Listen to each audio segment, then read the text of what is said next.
Hello students, welcome back to Plus 2 Economics Online Classroom. Introduction to Microeconomics.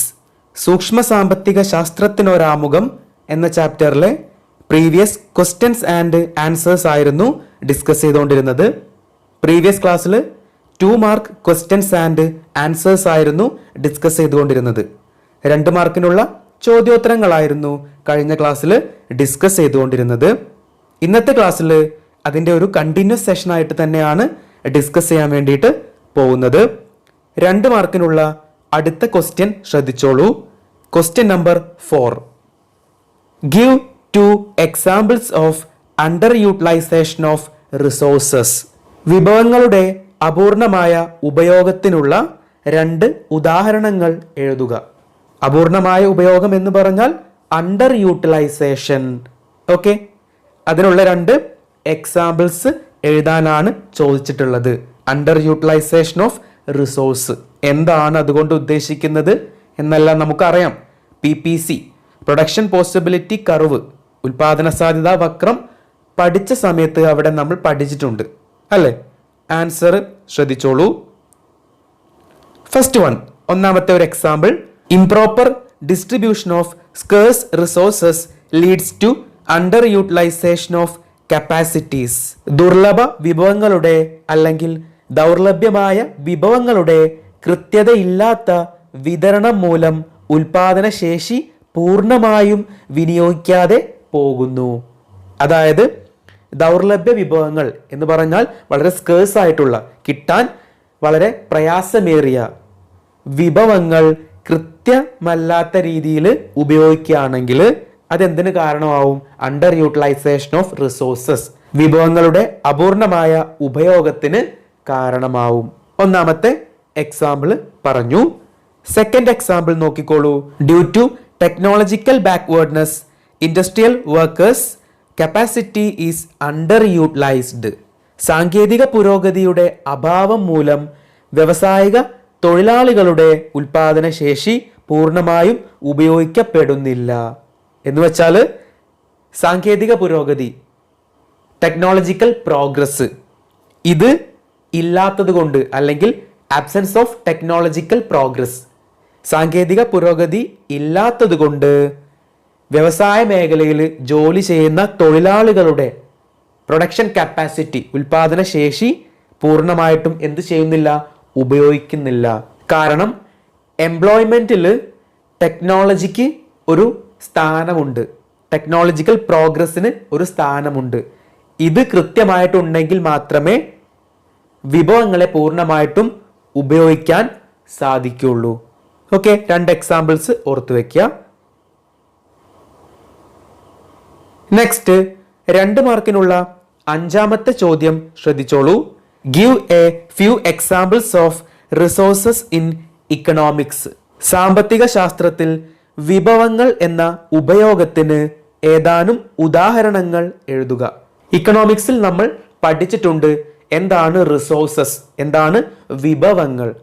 വിഭവങ്ങൾ എന്ന് പറഞ്ഞാൽ ഒരു കാര്യം മാത്രം ഉൾപ്പെട്ടതല്ല, ഒന്നിലേറെ കാര്യങ്ങൾ കൂടിയതാണ് വിഭവങ്ങൾ എന്ന് പറഞ്ഞാൽ. ആ വിഭവങ്ങൾക്കുള്ള കുറച്ച് എക്സാമ്പിളുകളാണ് എഴുതാൻ വേണ്ടിയിട്ട് ചോദിച്ചിട്ടുള്ളത്. ഓക്കെ, ആൻസർ ശ്രദ്ധിച്ചോളൂ. By the term resources we mean land, labor, tools, machinery, etc. in economics. വിഭവങ്ങൾ എന്ന പദം കൊണ്ട് ഉദ്ദേശിക്കുന്നത് എന്തൊക്കെയാണ്? ഭൂമി, തൊഴിൽ ശക്തി, യന്ത്രസാമഗ്രികൾ എന്നിവയൊക്കെയാണ്. ഓക്കെ, ഇതെല്ലാമാണ് വിഭവങ്ങൾക്കുള്ള ഉദാഹരണങ്ങൾ. ഇനിയും ഒരുപാട് ഉദാഹരണങ്ങൾ ഉണ്ട്, എക്സാമ്പിളുകൾ ഉണ്ട്. അതിൽ കുറച്ച് എക്സാമ്പിളുകളാണ് ഇവിടെ കൊടുത്തിട്ടുള്ളത്. അപ്പോൾ എന്താണ് റിസോഴ്സസ്, എന്താണ് വിഭവങ്ങൾ നമുക്ക് അറിയാം. Okay, next question number 6. 2 മാർക്കിനുള്ള 6ാമത്തെ ചോദ്യം ശ്രദ്ധിച്ചോളൂ. The government should increase tax on tobacco products. Explain whether the statement is positive or normative. Government പുകയില ഉൽപ്പന്നങ്ങളുടെ നികുതി വർദ്ധിപ്പിക്കേണ്ടതുണ്ട്. ഈ പ്രസ്താവന വാസ്തവിക സാമ്പത്തിക ശാസ്ത്രമാണോ പ്രാമാണിക സാമ്പത്തിക ശാസ്ത്രമാണോ എന്ന് വിശദീകരിക്കുക. Okay, types of economic analysis. രണ്ട് തരം സാമ്പത്തിക ശാസ്ത്ര വിശകലന രീതികളെ കുറിച്ച് നമ്മൾ പഠിച്ചിട്ടുണ്ട്. ഏതൊക്കെയായിരുന്നു? Positive economics and normative economics. വാസ്തവിക സാമ്പത്തിക ശാസ്ത്രവും പ്രാമാണിക സാമ്പത്തിക ശാസ്ത്രവും. ഇവിടെ ഒരു സ്റ്റേറ്റ്മെന്റ് അതാണ് കൊടുത്തിട്ടുള്ളത്, ഒരു പ്രസ്താവനയാണ് കൊടുത്തിട്ടുള്ളത്. എന്തായിരുന്നു? The government should increase tax on tobacco products. Government പുകയില ഉൽപ്പന്നങ്ങളുടെ നികുതി വർദ്ധിപ്പിക്കേണ്ടതുണ്ട്. ഇതാണ് സ്റ്റേറ്റ്മെന്റ്. ഇത് പോസിറ്റീവ് എക്കണോമിക്സ് ആണോ നോർമാറ്റീവ് എക്കണോമിക്സ് ആണോ? അതാണ് കണ്ടുപിടിക്കേണ്ടത്. ഏതാണെന്ന് വിശദീകരിക്കുക. ഓക്കെ, ആൻസർ ശ്രദ്ധിച്ചോളൂ. This is a normative statement or normative economics because it says how the government should tax. ഇവിടെ തന്നിട്ടുള്ള പ്രസ്താവന പ്രാമാണിക സാമ്പത്തിക ശാസ്ത്രത്തിന് ഉദാഹരണമാണ്. എന്ന് വെച്ചാൽ നോർമാറ്റീവ് ഇക്കണോമിക്സിനുള്ള എക്സാമ്പിൾ ആണ് ഈ സ്റ്റേറ്റ്മെന്റ്. എന്തുകൊണ്ടാണ്? ബിക്കോസ് ഇതൊരു അഭിപ്രായം മാത്രമാണ്. ഇതിന് ശരിയോ തെറ്റോ എന്ന് തെളിയിക്കുക സാധ്യമല്ല. എന്താണ് പോസിറ്റീവ് എക്കണോമിക്സ്, എന്താണ് നോർമാറ്റീവ് എക്കണോമിക്സ് നമുക്കറിയാം. Positive economics deals with what is. ഒരു സാമ്പത്തിക പ്രശ്നം എന്താണ് എന്ന് വിശകലനം ചെയ്യുന്നതാണ് പോസിറ്റീവ് ഇക്കണോമിക്സ് അല്ലെങ്കിൽ വാസ്തവിക സാമ്പത്തിക ശാസ്ത്രം. There is no value judgement or free from value judgement. എന്താണ് വാല്യൂ ജഡ്ജ്മെന്റ് എന്ന് പറഞ്ഞാൽ? No discussion of cause and effect. അവിടെ സാമ്പത്തിക നയങ്ങളുടെ നേട്ടങ്ങളും കോട്ടങ്ങളും പരിഗണിക്കുന്നില്ല. ഓക്കെ, ആ പോയിന്റ് അവിടെ ഇമ്പോർട്ടന്റ് ആണ്. അതാണ് വാല്യൂ ജഡ്ജ്മെന്റ് കൊണ്ട് അർത്ഥമാക്കുന്നത്. നെക്സ്റ്റ്, നോർമാറ്റീവ് എക്കണോമിക്സ് എന്തായിരുന്നു പറയുന്നത്? Normative economics is the study of what ought to be. ഒരു സമ്പദ് വ്യവസ്ഥ എങ്ങനെ ആയിരിക്കണം എന്ന് വിശകലനം ചെയ്യുന്നതാണ് നോർമാറ്റീവ് എക്കണോമിക്സ് അല്ലെങ്കിൽ പ്രാമാണിക സാമ്പത്തിക ശാസ്ത്രം. ഇവിടെ വാല്യൂ ജഡ്ജ്മെന്റ് ഉണ്ട്. That is normative economics is subjected to value judgement. That is discussion of cause and effect. സാമ്പത്തിക നയങ്ങളുടെ നേട്ടങ്ങളും കോട്ടങ്ങളും ഇവിടെ പരിഗണിക്കുന്നുണ്ട്. ഓക്കെ, രണ്ട് കാര്യങ്ങൾ നമുക്കറിയാം. ഇനി ഈ സ്റ്റേറ്റ്മെന്റ് നോർമാറ്റീവ് സ്റ്റേറ്റ്മെന്റ് ആണ്. എന്തുകൊണ്ടായിരിക്കും? ഗവൺമെന്റ് പുകയില ഉൽപ്പന്നങ്ങളുടെ നികുതി വർദ്ധിപ്പിക്കുന്നു. എന്തുകൊണ്ടായിരിക്കും നികുതി വർദ്ധിപ്പിക്കുന്നത്? കാരണം അതിന്റെ ആഫ്റ്റർ ഇഫക്റ്റ് കൊണ്ടായിരിക്കും. ഓക്കെ, ടൊബാക്കോ പ്രൊഡക്ട്സ് കൂടുതലായിട്ട് യൂസ് ചെയ്ത് കഴിഞ്ഞാൽ ഹെൽത്ത് ഇഷ്യൂസ് ഉണ്ടാക്കും. അതിന്റെ കോസ് ആൻഡ് ഇഫക്റ്റ് സ്റ്റേറ്റ്മെന്റ് അല്ലെ, ദോഷമാണ്. അതുകൊണ്ട് ഗവൺമെന്റ് എന്ത് ചെയ്യുന്നു? ഇതിന്റെ മുകളിലുള്ള ടാക്സ്, ടൊബാക്കോ പ്രൊഡക്ട്സിന്റെ മുകളിലുള്ള ടാക്സ് ഇൻക്രീസ് ചെയ്യുന്നു. ഓക്കെ, അതുകൊണ്ട് this belong to normative economics. പ്രാമാണിക സാമ്പത്തിക ശാസ്ത്രമാണ് ഈ പ്രസ്താവന. ക്ലിയർ ആണല്ലോ?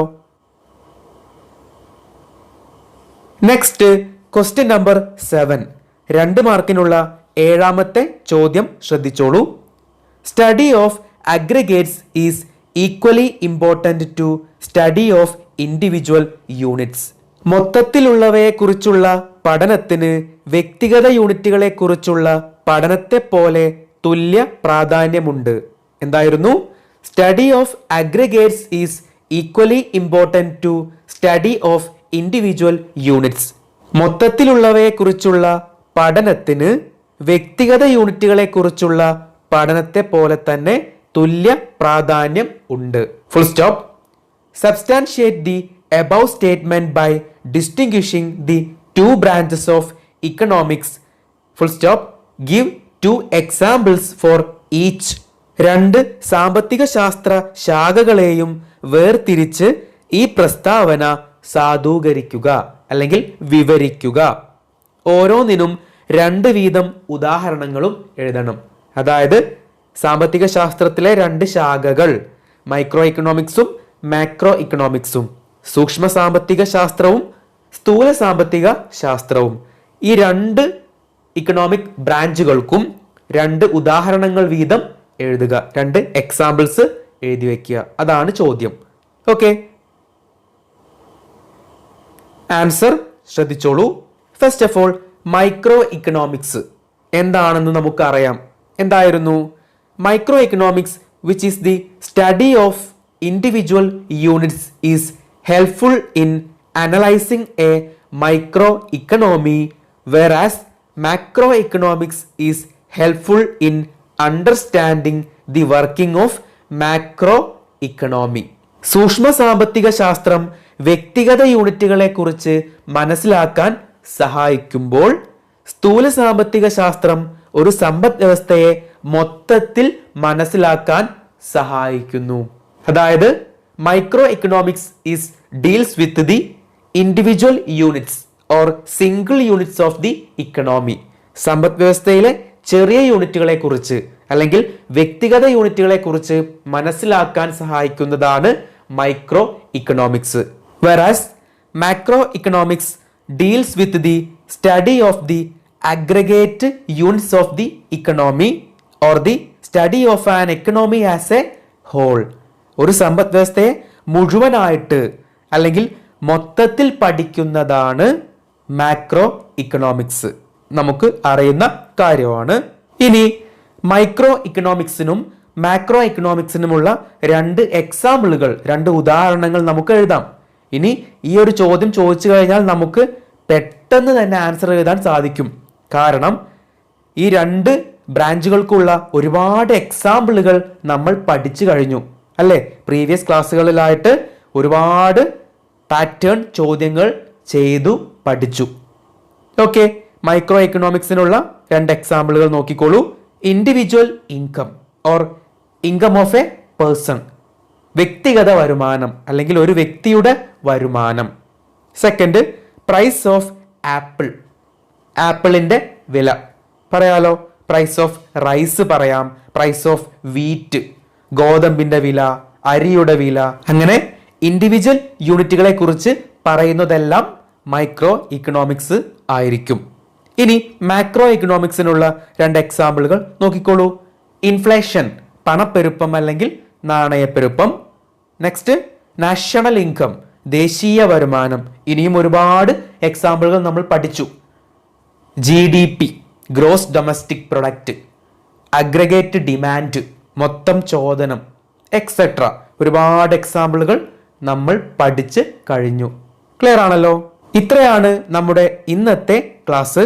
ഇതോടെ 1 mark and 2 mark questions and answers discuss ചെയ്ത് കഴിഞ്ഞു. 1 മാർക്കിനുള്ളതും അതുപോലെ 2 മാർക്കിനുള്ളതുമായ ചോദ്യോത്തരങ്ങൾ ഡിസ്കസ് ചെയ്ത് കഴിഞ്ഞു.